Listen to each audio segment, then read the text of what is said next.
गाढव पाळण्यासाठी सरकार तब्बल 50 लाख रुपये देत आहे. ऐकून जरा विचित्र वाटतंय नाही का? पण हे 100% खरं आहे. चला तर मग ह्या सरकारी योजनेमागची संपूर्ण गोष्ट काय आहे ते आज आपण सोप्या भाषेत समजून घेऊया. या विश्लेषणामध्ये आपण काय काय पाहणार आहोत. सगळ्यात आधी तो 50 लाखांचा प्रश्न. हे नक्की प्रकरण काय आहे? मग भारतात गाढवं इतकी कमी का झाली आहेत आणि यावर उपाय म्हणून असलेलं नॅशनल लाईव्हस्टॉक मिशन म्हणजे काय? त्यानंतर ही योजना नेमकी कशी काम करते आणि सगळ्यात शेवटी या व्यवसायाचं भविष्य काय असू शकतं यावरही आपण बोलणार आहोत. चला तर मग सुरुवात करूया त्या पहिल्या आणि सगळ्यात मोठ्या प्रश्नापासून. ही 50 लाखांची बातमी खरंच खरी आहे का? हो, आकडा अगदी बरोबर आहे.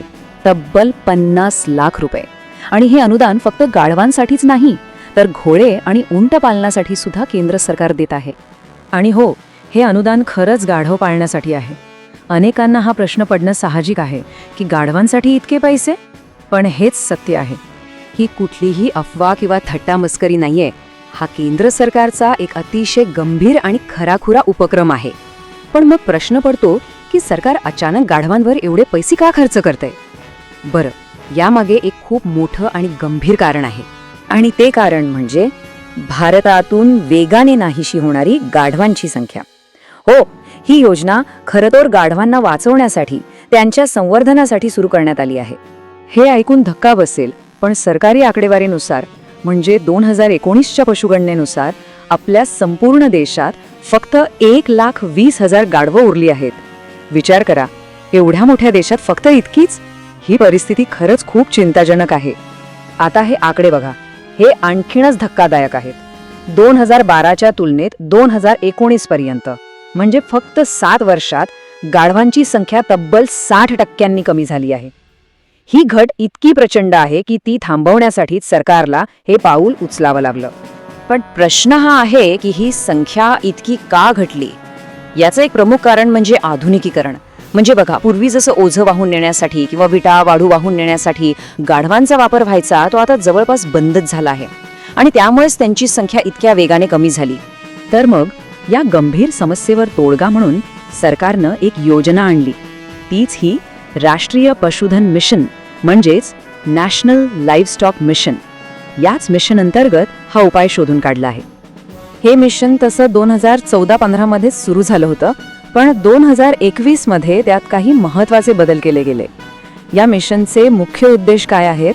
तर एक, रोजगार निर्माण करणं. दुसरं, पशुधनाचं संरक्षण करणं. आणि तिसरं म्हणजे मांस, दूध आणि चाऱ्याचं उत्पादन वाढवणं. आणि महत्त्वाची गोष्ट म्हणजे याच मिशनमध्ये आता गाढव, घोडे आणि उंट यांना सुद्धा सामील करून घेतलं गेलंय. साहजिकच यामुळे या प्राण्यांचं पालन करणाऱ्यांना मोठा आधार आणि फायदा मिळणार आहे. बरं, आता सगळ्यात महत्त्वाच्या भागाकडे वळूया. ही योजना नक्की काम कशी करते? याचे आर्थिक आणि व्यावहारिक नियम काय आहेत? चला सविस्तर पाहूया. तर बघा, ही आहे या योजनेची आर्थिक गणितं. समजा एखाद्याला 1 कोटी रुपयांपर्यंतचा प्रकल्प उभा करायचा आहे, तर सरकार त्यावर एकूण खर्चाच्या 50% म्हणजे जास्तीत जास्त 50 लाख रुपयांपर्यंत अनुदान म्हणजेच सबसिडी देतं. पण थांबा, या अनुदानासाठी एक महत्त्वाची अट आहे. या योजनेचा लाभ घेण्यासाठी प्रकल्पामध्ये कमीत कमी 50 मादी गाढव आणि 5 नर गाढव असणं बंधनकारक आहे. हा एक मिनिमम क्रायटेरिया आहे. याशिवाय अजून काही महत्त्वाचे नियम आहेत. पहिलं म्हणजे ही सबसिडी फक्त देशी प्रजातीच्या गाढवांसाठीच आहे. दुसरा म्हणजे यासाठी कोणीही अर्ज करू शकतं, एखादी व्यक्ती, एखादी कंपनी किंवा संस्था. आणि इतकंच नाही तर केंद्र सरकार राज्य सरकारांना सुद्धा अशा संवर्धनाच्या कामासाठी 10 कोटी रुपयांपर्यंतचा निधी वेगळा देतं. आता हे पैसे मिळतात कसे? तर हे अनुदान 2 टप्प्यांमध्ये दिलं जातं. बँकेकडून कर्ज मंजूर झालं की पहिला हप्ता मिळतो आणि मग जेव्हा प्रकल्प पूर्णपणे उभा राहतो तेव्हा दुसरा आणि शेवटचा हप्ता दिला जातो. ठीक आहे, योजना समजली, पैसे कसे मिळणार हेही कळलं. पण आता सर्वात मोठा प्रश्न, इतकी गाढवं पाळून करायचं काय? म्हणजे ह्या व्यवसायाचं भविष्य काय आहे? यात संधी कुठल्या आहेत? तर उत्तर आहे गाढवीचं दूध.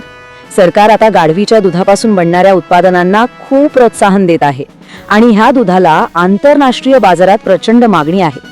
एक इंटरेस्टिंग गोष्ट म्हणजे खुद्द बाबा रामदेव यांनी सुद्धा जाहीरपणे म्हटलं आहे की गाढवीचं दूध चविष्ट असतं, त्यामुळे ह्या उत्पादनांकडे लोकांचं लक्ष वेधलं गेलंय. ज्यांना या योजनेबद्दल अधिक माहिती हवी आहे किंवा अर्ज करायचा आहे त्यांच्यासाठी ही आहे अधिकृत वेबसाईट nlm.udyamimitra.in. इथे सर्व माहिती आणि अर्ज करण्याची प्रक्रिया उपलब्ध आहे. तर मग हे सगळं ऐकल्यावर एक प्रश्न मनात नक्कीच येतो. गाढव पालन, ज्याकडे आपण नेहमीच दुर्लक्ष केलं, ते खरंच एक असं क्षेत्र आहे का ज्यामध्ये भविष्यात एक मोठी व्यावसायिक संधी दडलेली असू शकते? विचार करण्यासारखी गोष्ट आहे.